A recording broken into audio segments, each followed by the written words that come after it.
Muy buenas tardes a todos. ¿Se oye bien? Sí, ¿no? Nos reunimos hoy en la cuarta reunión, la cuarta conversación que hacemos con un importante o una importante personalidad del mundo de las letras. Es para mí un honor que estén ustedes aquí. Les agradezco su presencia y creo que vamos a disfrutar. La conversación será entre Valerie Miles y la persona galardonada, John Banville. John Banville es un personaje interesantísimo que lleva unos cuantos días en Madrid. Hemos hablado un par de veces y me quedo muy sorprendido de su inteligencia rápida y su sentido del humor y su sentido de la serenidad y de la responsabilidad. Es un escritor responsable y eso me gusta también que lo podamos escuchar.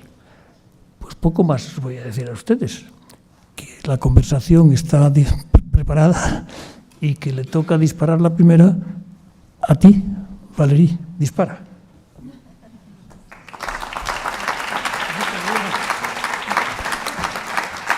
No dispares, pues si disparas, hubieras disparado sobre la presidenta de la Fundación Loewe, que es quien va a tener la palabra en este momento. Sheila, no dispare nadie.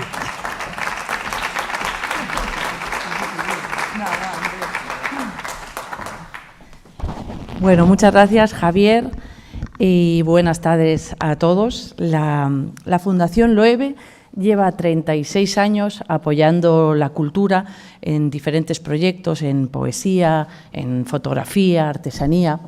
Por eso, cuando el Museo del Prado nos comentó el proyecto de escribir el Prado, nos pareció y nos parece una maravilla poder apoyar un proyecto así. Muchas gracias a Valerie Miles, a John Banville, muchas gracias al Museo del Prado, su director Miguel Falomir y su gran equipo. Y sobre todo, muchas gracias a todos ustedes que son los que dan sentido a un proyecto tan bonito como este. Creemos,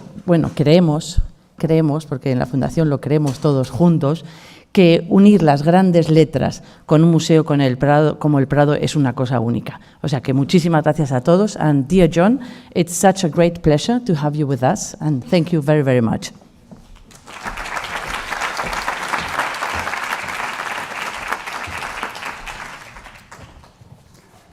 Bien, quedan nada más que unos milímetros de la cinta a cortar para dar paso a la cita que nos reúne y justo para esta esperadísima conversación con John Banville, que es la cita de la velada. Y para mí es un inmenso honor el contribuir también a ese corte de la cinta, esta tarea. Primero, para reiterar el agradecimiento a la Fundación Loewe por su apoyo y su complicidad en este proyecto Escribir el Prado. Un agradecimiento también que le corresponde a Granta en español y a su directora Valerie Miles, a quien también, como saben ustedes, escucharemos. Y que es una formidable conocedora de la literatura actual, contribuye de una forma muy activa en el comité asesor de este proyecto, Escribir el Prado, y nadie mejor que ella para mantener una conversación como la que vamos a escuchar hoy con John Banville, en fin, esta conversación a la que hemos sido convocados. Y especialmente agradecidos, desde luego, estamos con nuestro huésped residente del programa Escribir el Prado, John Banville, Benjamin Black, también posiblemente para muchos de ustedes. No necesita verdaderamente mucha presentación y mucho menos para un público como el reunido aquí, todos ustedes.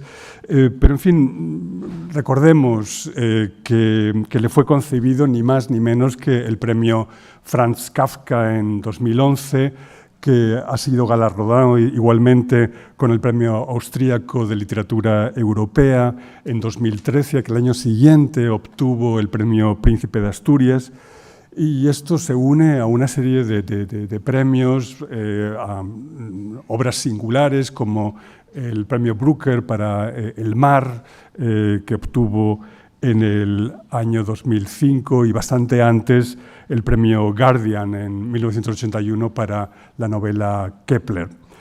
En fin, todos ustedes han leído con seguridad alguna de las novelas de Benjamin Black o de John Banville.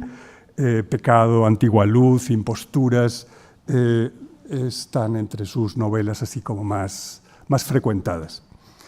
Los reconocimientos a la trayectoria literaria de John Banville lo son también, como vengo diciendo, a Benjamin Black, el autor que él mismo inventó en 2006 y al que se deben tantas novelas del género negro protagonizadas por el Dr. Quark. En fin, yo subrayo esto porque pienso que la escritura que se perpetra en los museos se puede sentir particularmente solidaria con el desdoblamiento practicado por John Banville, él mismo y su otro yo, Benjamin Black. Y si no me creen, les invito a observar las tareas de los responsables de conservación en el museo, tan pronto dedicados al difícil arte de la redacción de un informe de conservación sobre alguna obra, como a escribir un ensayo historiográfico con otros fines y realmente con una necesidad de vocabulario y de recursos lingüísticos y literarios y narrativos completamente diferentes. Así que muy bienvenido, hermano y maestro John Banville, y pasamos a escucharos. Chao.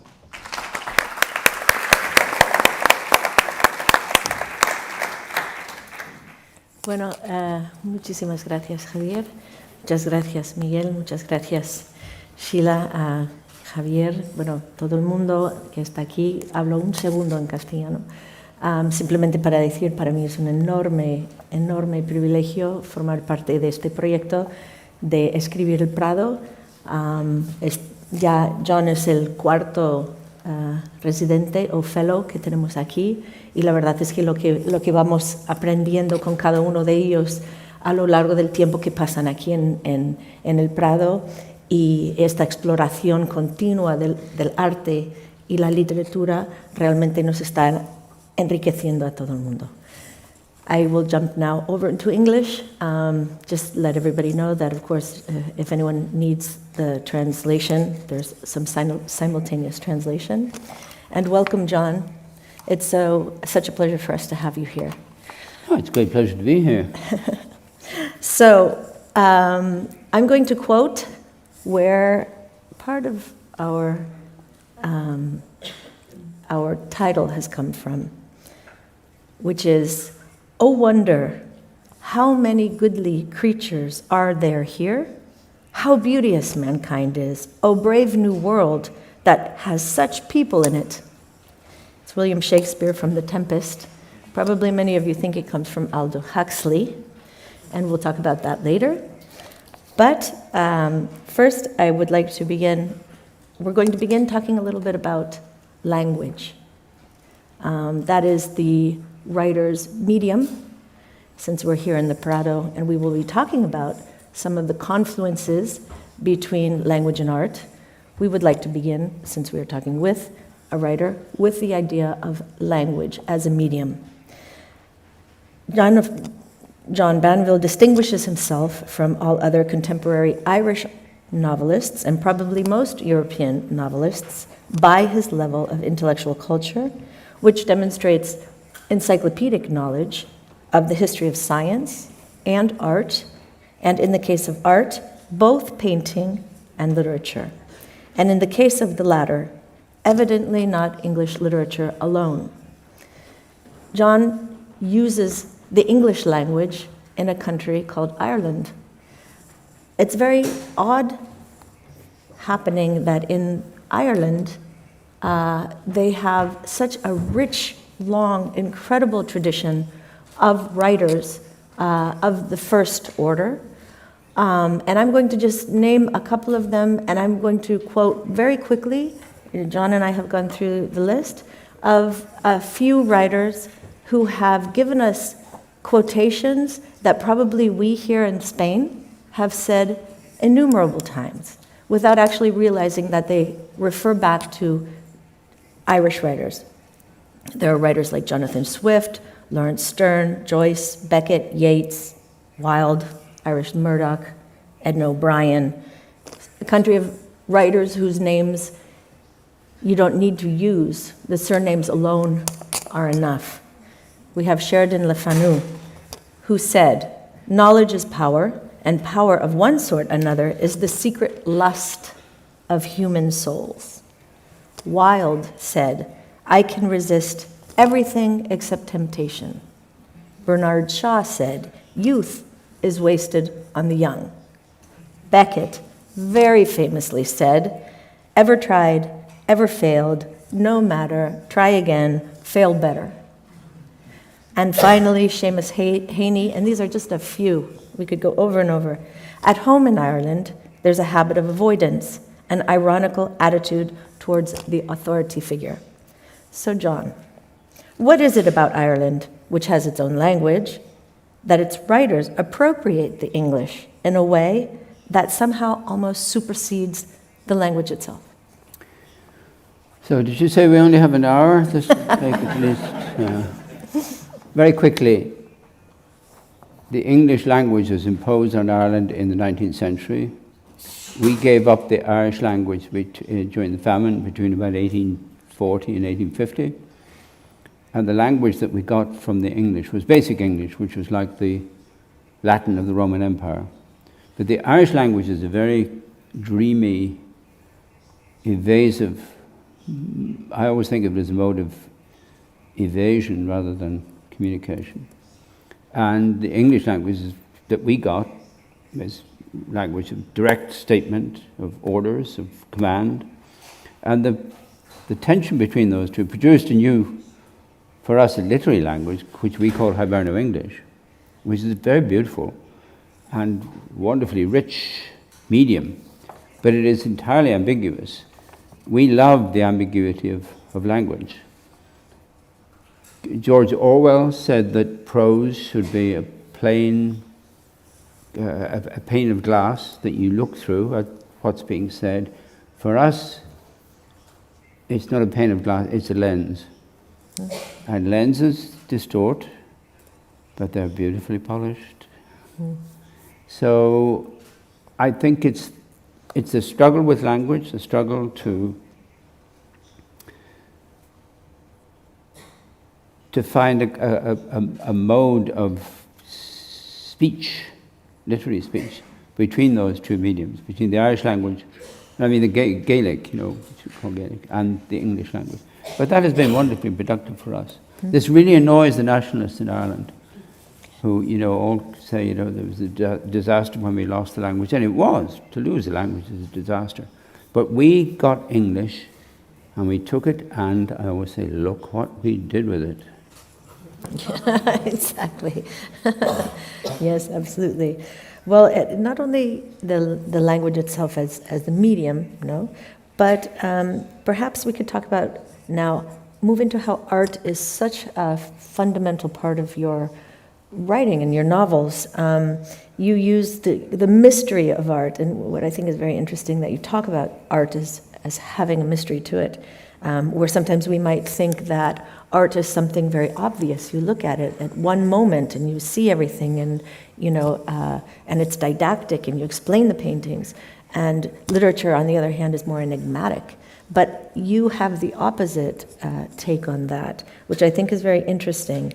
And you believe that this mystery of art is capable of, in many ways, explaining the enigmas, or at least capturing the enigmas of human experience.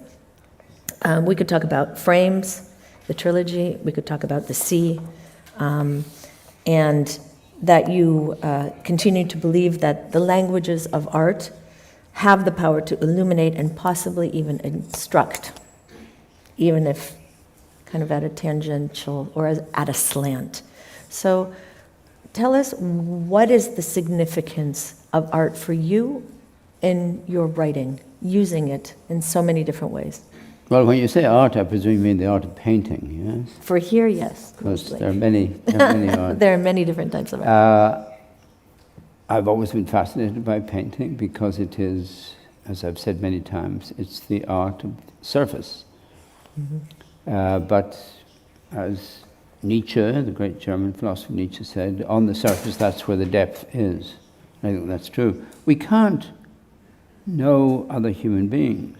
I don't know anything about human beings except what I see. I can only report what I see. I would not have the presumption to know what you're thinking or what any of you are thinking or what you're feeling. I can only know what I feel, and I don't even know that very clearly either. So all art, except for music, all art is the art of surfaces, of what is to be seen. And a book of mine from the 1980s called The Book of Evidence, if all my books were to be put together into one enormous volume, it would be called The Book of Evidence, because this is all the artist can do, is present, is to say, look, this is the testament of one, poor forked animal that lived on this earth for 70, 80 years. This is his witness. This is his testament. That's what art does. Nothing more than that. But that is a great deal. Yes, of course. And also, continuing this idea of the surface and of language, would you agree that in some way we might make a parallel where we could say that words or language is like the writer's brushstroke?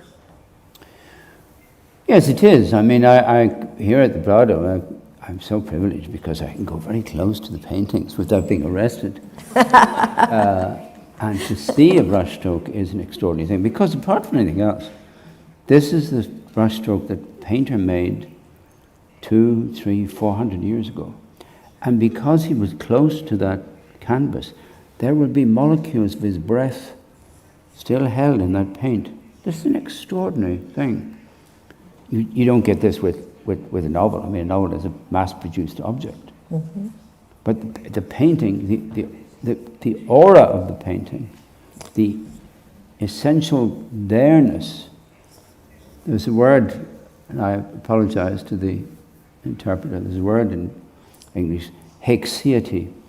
Haexiety is a medieval word, and it means the there-ness of things, the graspable there-ness of the object. That's what painting does so beautifully. I mean, I look at Las Meninas, I look at Goya, I look at Rubens, and although a friend of mine, I was writing to her yesterday, and I was telling her there was a Rubens exhibition here, and she said, yeah, I was just walking past a mirror. I got out of the shower and I was just walking past a mirror yesterday, and I thought, oh my God, Rubens. But that, sorry, moment of levity. But that's what art does. It presents us with the there-ness of things, the graspable there-ness of the world. And, for instance, I have no time for abstract art. I agree with the Irish-English painter Francis Bacon that abstract art is mere decoration. Figurative art for me is the absolute, because this is what artists are here for, is to reproduce the surface of the world and to give it that extraordinary depth that only art can give. A critic once wrote about you that, and especially with The Sea, your great novel that won the Booker Prize in 2005, that it's probably one of the most celebrated of your novels, but in it we find Bonnard and Botticelli and Tiepolo, very cold, de la Tour, etc., intimations of Francis Bacon. And he says that Banville, when you write, is being painterly, while harassing us by means of language. He says there's a discipline of seeing in your novels, of having an eye for things, including having an eye for eyes. Do you agree? Yeah, I'll tell you, I was on an airplane once from Dublin to London, and one of my books had just come out, and the person across the aisle was reading my book. He had my book and he opened it. After about 2 pages, he went, oh, God. And I thought, great. Mine is not the kind of book you read on an airplane. Yes. You have to concentrate on the language. Also, I mean, there's a fascinating thing about novels. People think that when they've read a novel, they've read a novel. But that's just the beginning. You have to read a novel at least, if it's any good, you have to read at least 3 times before it begins to reveal itself. But I've forgotten your question. What was it about? If you agree about the eyes, the discipline of the eyes, the discipline of seeing as you're writing. Yes, I mean, when I was a teenager, I tried to be a painter. I had no talent whatsoever for it, but it did teach me to look at the world in a painterly way, and to value the surface for what it was, and to value the surface not for what I thought about it, or what I felt about it, or how I was feeling that day that I was looking at this landscape. The landscape is the thing, not what I feel about it. And every young writer has asked me for advice. I quote them my only motto, which is from an ancient Roman Cato the Censor. He said, "Rem tene verbum sequenter," grasp the object and the words will follow. And I think that's true. If you concentrate on the object, not what you feel about it, not what you think about it, not how you're, the thing itself is the thing. Mm-hmm. That's the thing to communicate. And it's in the age that we live in this so-called brave new world, with these damn phones that people have. People are constantly looking at themselves. Mm-hmm. I sit in restaurants and I see young couples sitting opposite each other and I think you should be talking. You should be talking to each other. You should be fighting. You should be declaring love, declaring hatred, breaking up. You should be doing things, not mesmerized by this ridiculous piece of equipment. Sorry, that's a little rant. That was our I will now other dismount Brave from New my World. hobby horse. That was our other Brave New World. No, but I think it's really interesting, your idea of surface, because generally, we tend to try and talk about the novel as the kind of the profundity, the abyss, you kind of closing off a space, and by closing off that space, you make it depth. You make it into depth. So it's very interesting to talk about surface using words as brushstrokes, as language, as surface, whereby we get depth. Yes, but again, I would quote Nietzsche, on the surface, that's where the depth is. Mm-hmm. The notion that, I do have 2 mottos. The other one is from Kafka, when he says, in the one of the aphorisms, he says, never again psychology. He's absolutely right. Yeah, psychology is no business of the artist. That the psychology can be left to well, I won't go into my ideas about psychiatry and psychology, left to the doctors. For us, that's no business of ours. We cannot pretend to know, as I said earlier, I can't pretend to know what people are thinking or feeling. All I can do is present the evidence of what I see. Mm-hmm. And that's where the depth is in art.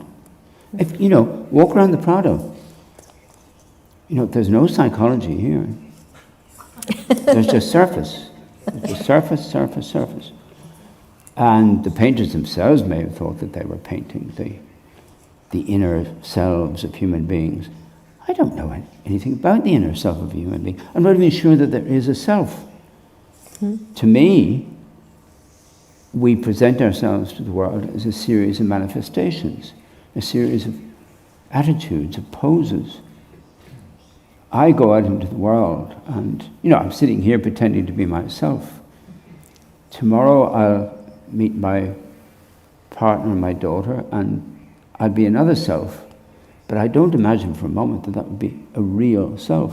Mm-hmm. It'll just be another version of me. Mm-hmm. And they would be presenting their selves to me. But this is a good thing, because imagine if we were ourselves, if there was... sorry, again, I apologize to the interpreter. Coleridge, the great English poet Coleridge, he talks about spilt religion. Spilt religion is, if you look at, for instance, the woke movement at the moment, that's spilt religion. Because we live in a post-religious age, and therefore, you know, people have to find a new way to pray. So we pray to each other. And all this nonsense, you know, it will end. I mounted a hobby horse again. I shouldn't have done that. What were we talking about? So let's go back. So we are talking about, well, I read? I realize I'm so old now. I'm one of those old people who just rants all the time. You know, for young people here, I'm like your granny at the lunch table at Christmas saying, these young people? The youth, as we say in English with that Brooklyn accent, the youth. I'm just going to read one line to you, because you often talk about also that you write prose, you write narrative, but it's actually the sentence is the important unit, and that you're writing poetry, not prose. So this is, and I'm very sorry to the translators for this too, but the passing trees tossed their tops wildly in the wind, and leaves flew haphazard, speckling the air, yellow with jade-green patches, burnt umber, floor polish red. Streaks of rain glinted in the flooded fields, and a flock of small dark birds, struggling in the wind, seemed to be flying strenuously backward against a sky of smudged pewter. Gosh, that's quite nice. Who wrote that? It's absolutely gorgeous and absolutely painterly, but with bringing poetry in there. Yes, well, I mean, I'm that kind of writer. There are writers who are far more interested in, I mean, for instance, John Coetzee, my predecessor here, he would never dream of writing like that. He probably despises that kind of writing because he feels that direct speech is the only way to get at some semblance of the truth. And I had great admiration for Coetzee. I've reviewed his books and I admire them immensely. But I'm not that kind of writer. Right. I wouldn't know how to do what he does.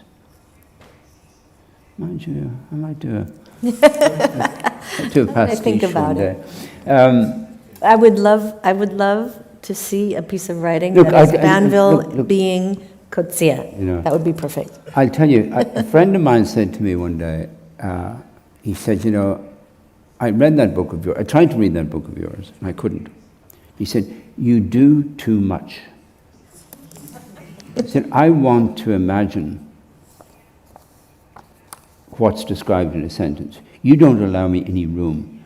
You use up all the oxygen. Your sentences use up all the oxygen. And he was absolutely right. I mean, in a way, I'm with the guy on the plane who closed the book and threw it away, you know.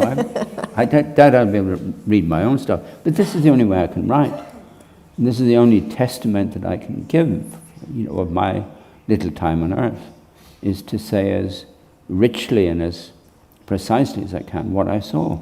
Yes, well, it's absolutely beautiful, even for those of us, you know, I love coming across words that, it's interesting because the English language is so, you know, has such a large vocabulary. I mean, there's well over 1 million words in the English language, and there's so many words that we don't use. You know, there's a tendency to bring kind of down to 200,000 word vocabulary when there's so much left there. Richness. A friend of mine said to me one day, you use all these big words. And I said, big words like what? Like marmalade and screwdriver and big words like that?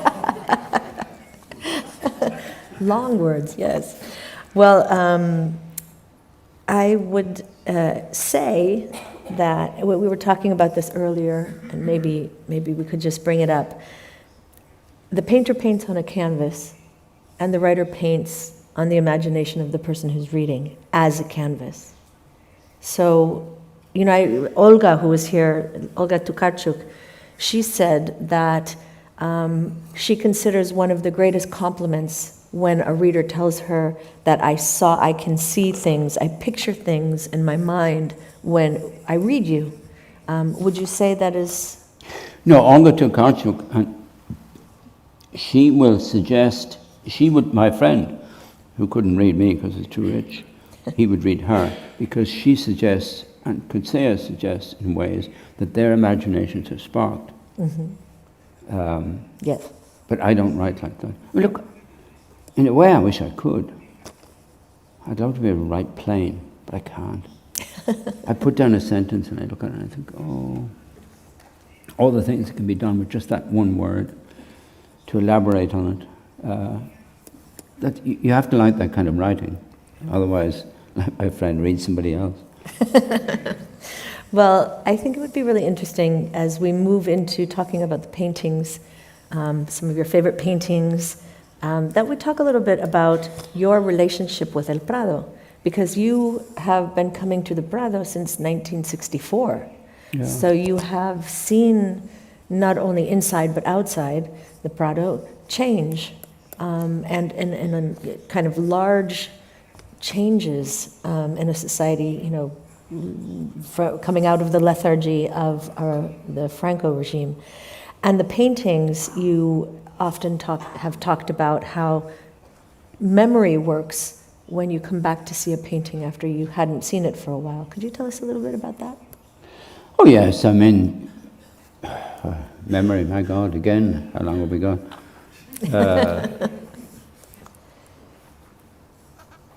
We think we remember what we did, what we said, what we saw, but we don't. What we do is we carry a model of what we said and what we saw and what we did with us. This is why when you go back to a house that you haven't been in for 20 years, the windows and the doors, they're on the wrong place, because the model that we have in our heads has decayed with time. But that again is wonderful. Wouldn't it be dreadful to remember everything?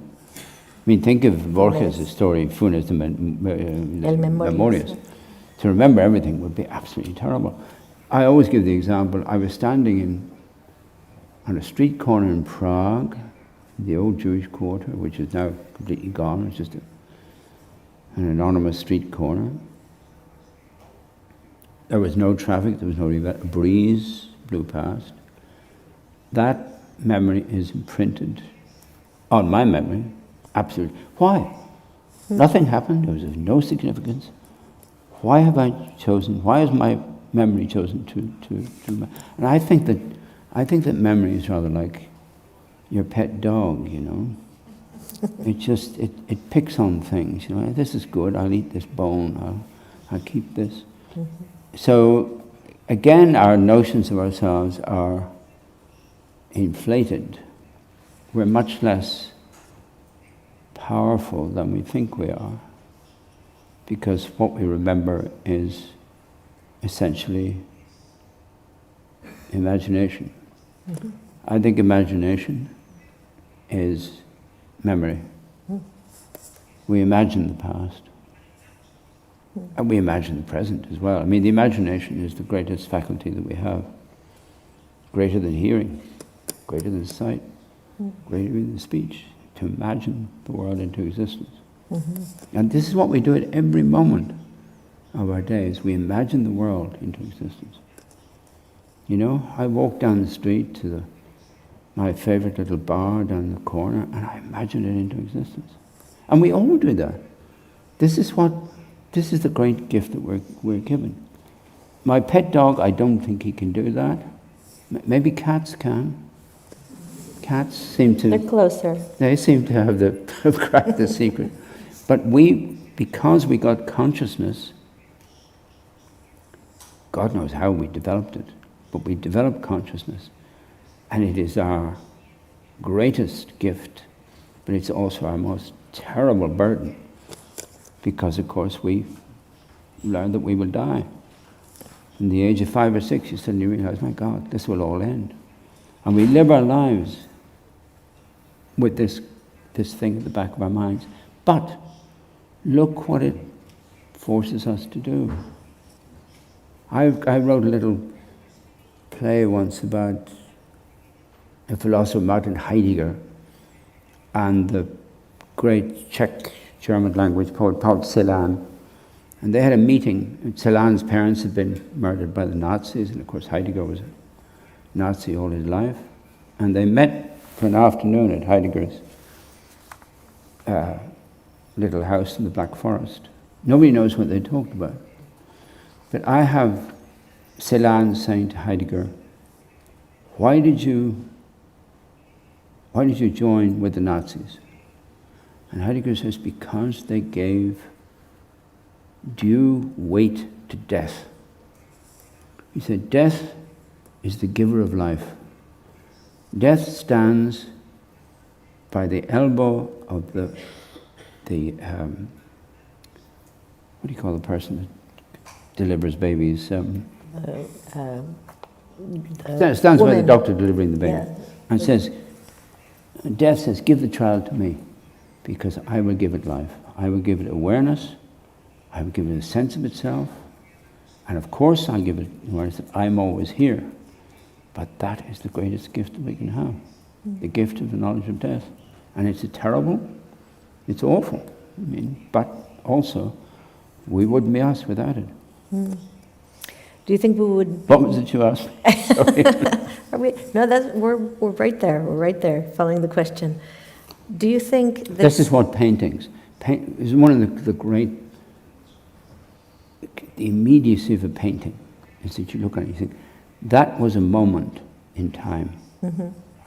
Not only what's portrayed, but as we talked about earlier, brushstrokes. Yeah. This is a man or a woman standing, putting a brushstroke onto a canvas. Mm-hmm. That's an extraordinary... I mean, to walk through a gallery like this is to walk through the past, the immediate past. The past is there everywhere in these galleries. It's an extraordinary thing. And it makes me slightly fearful, makes me slightly nervous, because I think to myself, can I bear the weight of all this art, of all this making, of all this regard? And I think this is one of the things that one should approach art with a sense of humility. Mm-hmm. I don't mean thinking, this artist is a greater human being than I am, because he wasn't. The artist, him or her, is just a grubby little human being like the rest of us, but made something that will last, and is therefore, in a curious way, our representative. Yes, you just answered the Sorry, question. I really am. I really am my hobby horse. I have to stop. How much more time have we got? Well, Ask me a simple question, I'll give you a simple answer. Well, would you like to move to the paintings? That's simple. No, I don't think we should have paintings up here. No? No, We have them I here? know, but I You prefer just to talk about them? yeah, I think it's too... Okay.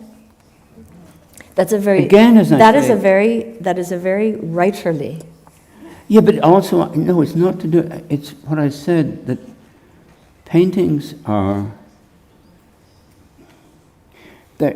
Paintings are so easily available. You can have them on... You can have Las Meninas on the lid of a biscuit tin. But that shouldn't be the case. We should respect the aura of the work of art. And if we put it on there, it won't have its aura. It'll be an illustration. I'm sorry, I know you So, had no. this, and I apologize. No, I think But it's an excellent Do you exercise. do you understand? Am I expressing myself clearly? Sorry. I mean, I can hardly understand what I'm saying, so what about the rest of you? No, I think it's great. So we will have an exercise of Well, look, respecting the aura and we will talk about the painting. I always come to the Prado to see Las Meninas. One year I got my publishers to get me in before the gallery was open. And I was standing there looking at Las Meninas, and I was distinctly uncomfortable. Why? Because I wanted people around me to keep me company. Because the painting was looking at me. And again, to quote Nietzsche, Nietzsche says, if you look long enough into the abyss will look back into you. And Las Meninas is a kind of an abyss. And I'm always, of course, as an artist, I'm always made humble by when I look at Las Meninas, and Velázquez is looking at it and he's saying, look what I did. Are you going to be able to do anything like this? And I have to creep away, you know. But also, one of the things about walking through a gallery is, I have a process that I do in the National Gallery in London. It's so big, and it's so jumbled in a way, that I have 5 paintings that I go to see every time I go there. And I don't, you know, I try not to look, but of course I always find something. And the other day I found Rubens's The Garden of Love. Now Rubens is not one of my favorite painters, you know. I mean, I can see the point of Rubens, but I can't feel it. You know what I mean? Yeah.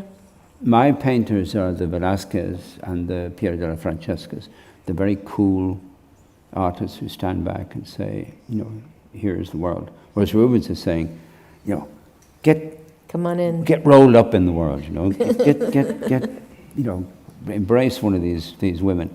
I mean, I'd be terrified to be embraced by one of Rubens's women. I think I'd disappear in a moment. But The Garden of Love, and there are 2 figures in that who are looking out, and in a way they have the same look as Velázquez in Las Meninas, but it's an entirely different question they're asking. They're saying, you know, how about it? You know, where are these voluptuous girls? You know, we're spilling out of our dresses. You know, I'll probably be cancelled for saying these things, but cancel away, I don't care.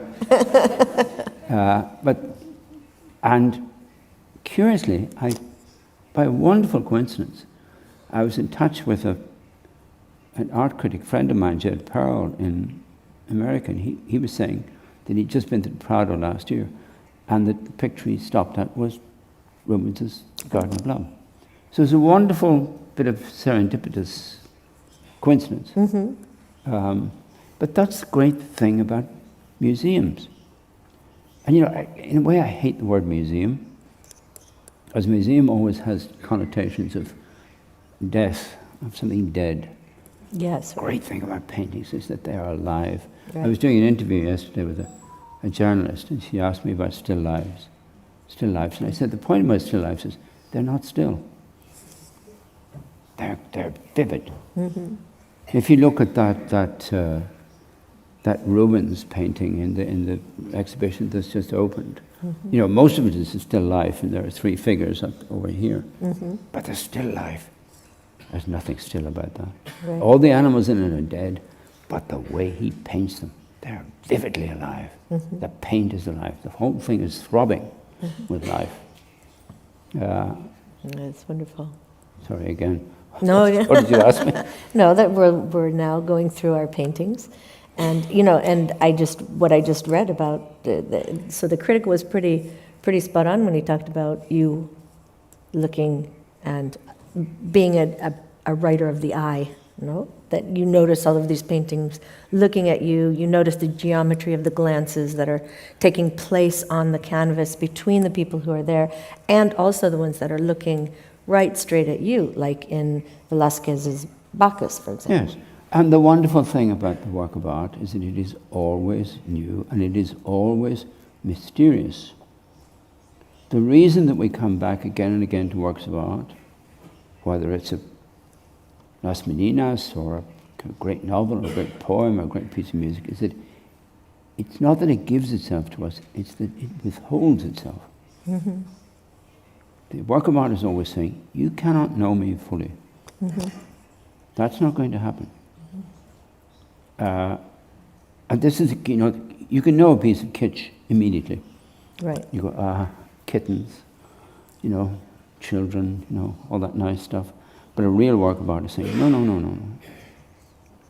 You can keep coming and looking at me, or reading me, or listening to me, all your life, but you will never solve the mystery. Mm-hmm. And you often talk about how El Prado is one of your favorite museums, to use the word. And is it because of the Velázquez, you think? Is that what brings you here, or is the attraction for you? Yes, I'm still intimidated by the Prado, and so I should be. A great museum is an intimidating phenomenon. We shouldn't imagine that we can just walk into a thing and, take pictures of the pictures and go. We should be intimidated by it. We should think, my God, this is an extraordinary phenomenon. Because none of these pictures was made to be in a museum. They were made to be in a church, they were made to be in a great man's palace, they were made to be in a billionaire's place in Abu Dhabi or something, but none of them was meant to be a museum. So a museum is, in a curious way, it's, people go on about Napoleon Bonaparte, he stole all this stuff from the world, but that's what museums do. They take things in from all over the world and they say, here it is. And you can say, well, the elegant marble shouldn't be in London, or, the various paintings maybe shouldn't be here. To hell with that. The museum concentrates the collection. Mm-hmm. It concentrates, and it is, in a way, synthetic. But synthesis is a great thing. Mm. It's pulling things together. Of course, creating a constellation. Yeah. Now, I wonder though... Sorry, I would really like to be able to give simple, clear, coherent answers to these but you're clear, coherent questions, but causing us I to get very excited. Think very deeply about things and not allowing us to go slide on the surface. You see what I mean about the metaphor of the surface, that sometimes it can be against like you said about the word cleave. At times it is, and at times it's the opposite of what it is. Yeah, the ambiguity of art is the essence of art is ambiguity. Nothing is definite in art. You can never say. Mathematicians say that they can define things. They define it until the next theory comes along, and then they have to change it, and then they conveniently forget. But they have more rigor than the artist has. But the point of art is that it hasn't got rigor. Mm-hmm. It's constantly open to new interpretations. In the Rubens exhibition that opened the other day, there's a wonderful painting, and it's not by Rubens. Right. But it caught my eye, and I go back to it again and again and again. No, it's not Las Meninas, it's not one of those big things, but it's a relatively small painting. But it is vivid, mm-hmm. It is vibrant, mm-hmm. It's just absolutely alive. And it was painted, 300-400 years ago? It's a magnificent painting. Mm-hmm. I wish I could remember the title, forgive me. But it's in the Rubens exhibition, yeah. That was, and it was thought just to be a opened Velázquez yesterday, for a time. or the day before yesterday. It doesn't matter what called the workshop, the the artist's workshop. Yeah. Well, I love the notion of the workshop. God, I wish I had a workshop. Well, we were talking about the difference between an artist and a writer's workshop, right? Gee, that's a thought, I could hire somebody to write my books. And you can sign them. No, but I could then go and rewrite them. Ah, They would put all the stuff in place, and then I'd see if a painting is done by the painter's workshop, he can add bits and pieces or take bits, but he can't redo the whole thing. right. And you know, I always feel, you know, in great galleries like there's a workshop of Titian, workshop of Velázquez, and I think those poor people in that workshop, they work so hard, and I'm sure they thought that they were doing that. What a magnificent masterpiece I've made here. And we're saying workshop of. Oh, workshop. Well, in a way, I was thinking though, there's also like the editor, the figure of the editor, that can sometimes be hated or loved. No, but it's very interesting to look at the Editors. process. What's that? Editors? Editors. I was wondering you didn't react. I was thinking, oh, you just have a really good editor. I feel very bad. I did a big interview on American television once, one of these big popular things. And the interviewer said to me, you know, isn't it true that the editor is the one who makes the book? And I said, what are you talking about? And then I thought, oh my God, I should have said something for my poor editors. I should have thrown them a crumb. And I didn't. Yeah. No real artist is going to be edited. You know. Now, my late wife used to say to me, I would give her something to read in the early days, and she'd say, oh, that's very good. And I said, my God, is it that bad? But that was just, I gave it to her to read because I knew it wasn't right. Mm-hmm. You know, and she knew that I was giving it to her. Because You say, you're just using me. Find something. And I suppose there are creative editors, but I won't let them near me and my work. Well, you know, I have Cancelled again. I'll never be published again. canceled. You are getting into so much trouble. I mean, I'm going to read just a little paragraph from your novel, The Book of Evidence, because this is somewhere, talking about Rubens, this is somewhere where I see often there are these little kind of images or scenes or something that hearken to paintings that maybe you are using ekphrasis and describing a painting without giving the name of the painting, or you're making a composite of paintings, or you're bringing things together. But when I read it, all of a sudden I'm seeing, you know, a painting that I'm familiar with, but that I don't quite know. I'll read it. It's, I see her, my lady of the laurels, reclining in a sun-dazed glade, a little vexed, looking away with a small frown, while some minor god in the shape of a faun with a reed pipe prances and capers, vainly playing his heart out for her. I've seen that painting. I don't know how. Oh yeah, I'm sure. I mean, it's not based on any particular painting, but it is based on. I mean, I'm very fond of Watteau. I don't think he's a great painter, but I think he's a great second-rate painter. Mm-hmm. And I've always loved his pictures, and that's probably. I love the way in Watteau. Not sure there are any Watteaus in this gallery. I love the way in which the figures in a landscape, they provide the light. They're luminous. Mm-hmm. And I suppose only a French painter would dare to do that. Anyway, let's not get off on Watteau. Well, speaking of Get lost light, in the groves of. speaking of light, you also, when we were talking about paintings that you would like to talk about, you mentioned The Triumph of Bacchus by Velázquez, which also has Well, I love that that. play of light and the luminosity of. I love that picture because it's. I think it's a very funny picture. I think it's comic.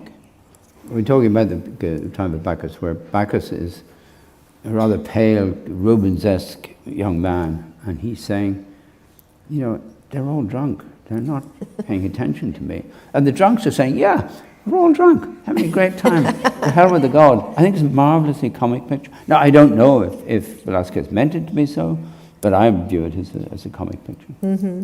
Well, there was, your other one was Mars resting. Well, I love the painting of Mars because, you know, the gods frequently appear in my books, and they're worse than we are. They're greedy, they're lustful, they're vindictive, they're just horrible. You know, as I say, just slightly worse than we are. And in that painting of Mars, Mars is saying, I'm sure you know the one I mean, where Mars is sitting in his helmet, he's a wrinkled old guy, he says, my God, that was an awful fight. How many more of these battles am I going to have to fight? And I love the notion of the gods. I did a version of Heinrich von Kleist's Amphitryon, one of the great plays in European theatre. And the god Jupiter comes to Earth because he's in love with a mortal woman. But Hermes, my favorite god, Hermes comes with him, and Hermes is constantly mocking his father, saying, look at him, he's exhausted. And what the gods have come to Earth to look for is mortality. They're tired of being alive. You know, they're going to go on forever. And Hermes says, my father, he comes, he makes love to these mortal women in the hope that he'll die, that he'll learn about mortality. This is a beautiful notion, isn't it? Sorry, again, I'm rambling. Well, we're going to, I have one last question before we move on to listening to you read from your novel, The Infinities. And I just wanted to ask, I'm not quite sure how you're going to feel about this, but what about the concept of redemption, of art as being something that provides redemption? We've talked about this before, but does art represent our only, or at least our best, hope in this brave new world? Well, what art offers is absolute truth. You cannot lie in art. The artist can be a liar, and God knows. I've told many lies in my time myself. But the artist is of no significance. The work of art has to be true, because if it's not true, it's kitsch. Mm-hmm. And in the world that we live in now, the world that we've blundered into, a world where truth is a very shaky concept, art could be a shining light. Because artists cannot do other than be truthful. In art, as I have emphasized that, we're grubby little, awful little liars like everybody else. But when we make art, we have to make art, because if we don't, as I say, it becomes kitsch. And kitsch is the essence of untruth. Just one quick, with Kundera, Kundera has tried to somehow defend the idea of kitsch. What do you think about that? Oh, kitsch is kitsch, Kitsch is wonderful. Look, for God's sake. Or count. Most of human beings live with kitsch. They put things on their walls and pink coverlets on their beds. And so kitsch is where we live. But that's not what we're talking about. We're talking about, and I'm not one of those artists who despises, the masses. I love the masses.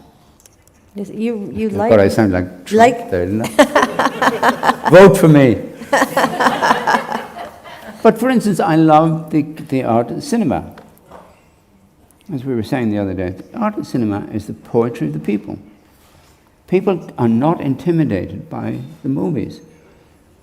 When I was a teenager, my cousin and I used to come, we lived in a small town in south of Ireland, we would come to Dublin to watch movies by Antonioni and Buñuel, all those wonderful people. We didn't understand them, but we didn't feel afraid of them.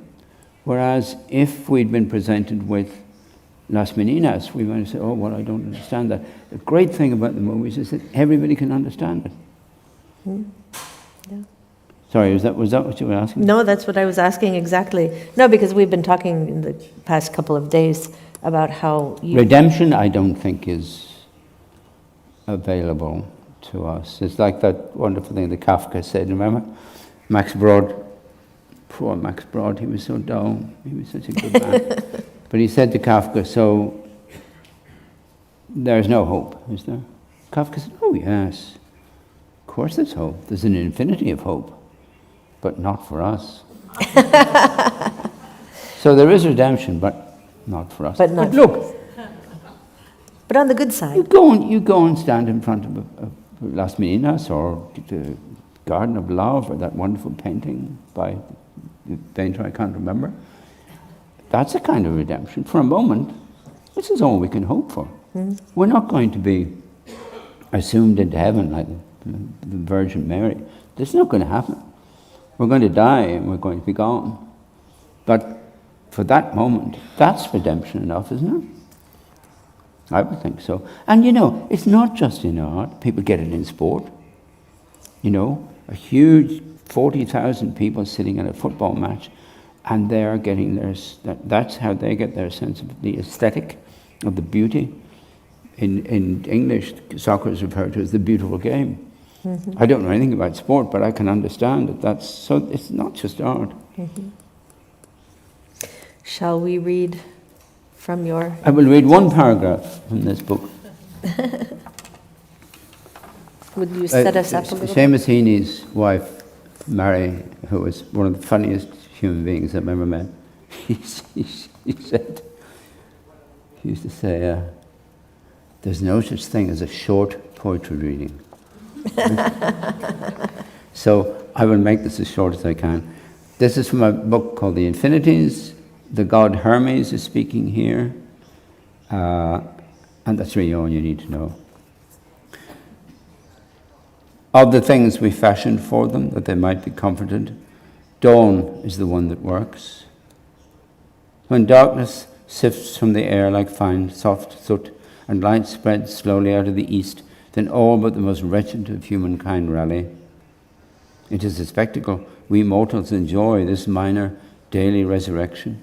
Often we will gather at the ramparts of the clouds and gaze down upon them, our little ones, as they bestir themselves to welcome the new day. What a silence falls upon us then, the sad silence of our envy. Many of them sleep on, of course, careless of our cousin Aurora's charming matutinal trick. But there are always the insomniacs, the restless ill, the lovelorn tossing on the solitary beds, or just the early risers, the busy ones, with their knee bends and their cold showers and their fussy little cups of black ambrosia. Yes, all who witness it greet the dawn with joy, more or less, except, of course, the condemned man, for whom first light will be the last on earth. Thank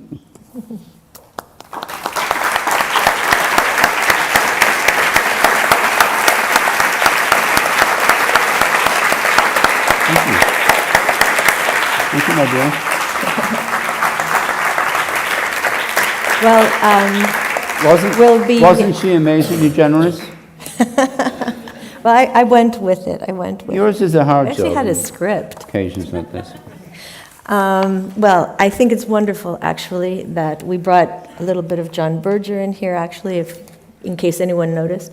A little Berger, a little bit of Benjamin with the aura, and we've spoken about the paintings ekphrastically, which is the area of the writer and the poet. So you've given us a very interesting lesson on actually... when you talk about ekphrasis, which you know is the description of a painting in prose, maybe that's what has driven me to be a writer. Failed painter. Exactly. Paint in words. Painting words, absolutely. First time it struck me. That could have been the name of... My age, terrible realization. thank you all. Thank you very much to everyone for being here. John will be signing books now, so you'll have a chance to talk to him a little bit afterwards. Thank you so much, everyone. Thank you, John.